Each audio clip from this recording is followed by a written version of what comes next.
वाळवंट तालुक्यातल्या प्रत्येक गावात आपण जाणार आहात आपले 100% जाणार आहे।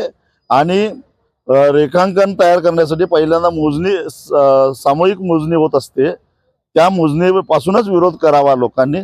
आणि जर का पोलिसी दडपशाही होत असेल तर आमच्याशी संपर्क साधावा। सारी ताकद घेऊन आम्ही गावकऱ्यांच्या मागे राहू। लोकांची संभ्रमावस्था आहे, तुम्ही म्हणता तसं की पैशाच्या अनुषंगाने वाढतात, तर त्या पैसे शेतकऱ्यांना मी एवढाच सल्ला देईन, जेव्हा पैसे चांगले मिळतात त्यावेळी आम्ही त्याला विरोध करत नाही। उदाहरणार्थ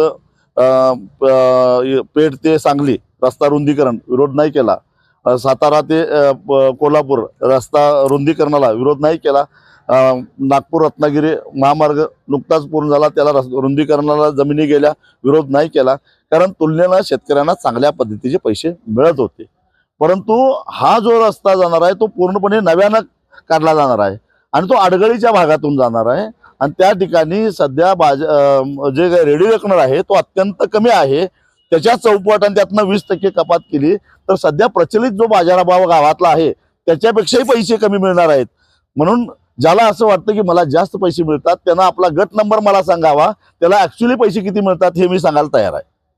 सध्या लागवडीचे दर गगनाला भिडायला लागलेले आहेत, तुम्ही एक शेतकरी नेते म्हणून काय सांगता?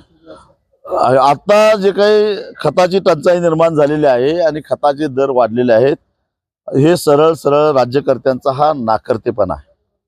कारण आखाती देशामध्ये युद्ध सुरू झाल्यानंतर कच्चा माल जो काही आखाती देशातून येत होता त्याच्या वाहतुकीला मर्यादा पडायला लागल्या, डॉलर महाग झाला त्यामुळं जे कच्चा माल अजून महाग व्हायला लागला।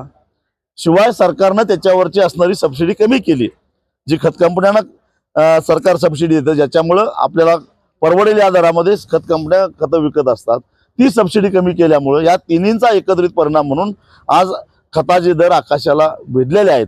याला सर्वस्वी जबाबदार केंद्र सरकारचं धोरण आहे, त्यांनीच तो प्रश्न निर्माण केला आहे, त्यांनी सोडवलं पाहिजे। येत्या खरीपामध्ये जर का शेतकऱ्याला खतं मिळाली नाहीत तर तस्करीच्या मार्गाने जे काही साठेबाजी करून गोडाऊन भरून ठेवले आहेत, आम्ही नाना पाटलांचे वारसदार आहोत, ती गोडाऊन लुटायला सुद्धा कमी करणार नाही।